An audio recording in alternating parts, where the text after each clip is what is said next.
Did you hear that thunder?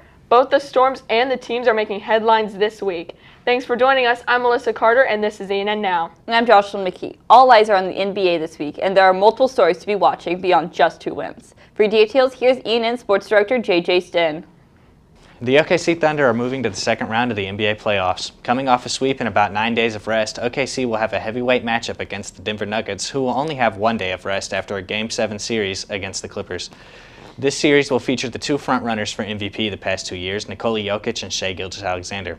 SGA is currently the favorite to win the award and has been since the start of All-Star break. The MVP award will be announced during this series, although not said when it could be announced. It is expected to be between Game 1 and 2. Perhaps a bigger headline, Russell Westbrook is coming back to OKC, but as an opponent. The Thunder and Russ have met before in the playoffs since he left 6 years ago, but that was during the bubble in Orlando. Now Thunder fans will have to boo one of the greatest players in franchise history on his former home court. Westbrook is expected to heavily guard SGA, a clash of generations between the franchise's greatest point guards.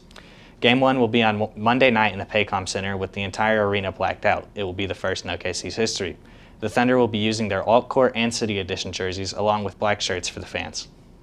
The risk of severe weather may be low this week, but there is more rain on the way. For details, here's ENN's Harrison Favero. Oklahoma City has experienced a classic springtime weather pattern recently with a blend of pleasant sunny stretches and a heaping dose of rain. Temperatures have seen a typical spring seesaw, offering comfortable conditions for outdoor activities while hinting at the approaching summer heat. Winds varied from calm to gusty as weather systems passed through the region. Looking ahead, the forecast indicates a continuation of this transitional period with a noticeable trend toward warmer temperatures as May continues. Springtime showers remain a possibility in the coming weeks, as is the likelihood of severe weather. The fate of St. Isidore, a Catholic faith-based charter school in Oklahoma City, remains up in the air. Governor Kevin Stitt has weighed in on the debate, showing support for St. Isidore and their efforts to bring religion to schooling. He called attempts to prevent the school from being approved un-American and unconstitutional. Oklahoma Attorney General Getner Drummond is on the opposite side. Drummond has asked the U.S. Supreme Court to block St. Isidore. The court heard arguments over the school last week, and a decision is expected sometime this summer. A state agency now appears to be able to pay its employees after saying it might not have enough money.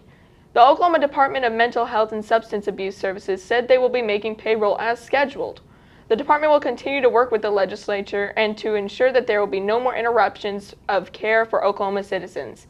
Lawmakers are examining what led to the cash crunch for the agency and whether any laws were broken. A piece of Oklahoma history will be sticking around. ENN's Banning Letzenberger has details of the historic sale. The Oklahoma National Stockyards have been placed under contract for purchase. An independent business owner and a cattleman are leading the group of buyers. The terms of the agreement have not been released, but the price was $27 million, which includes 100 acres of property along the Oklahoma River. That's all the time we have for today. Thanks for joining us. Be sure to keep checking our website and social media pages for more news from our team of student journalists.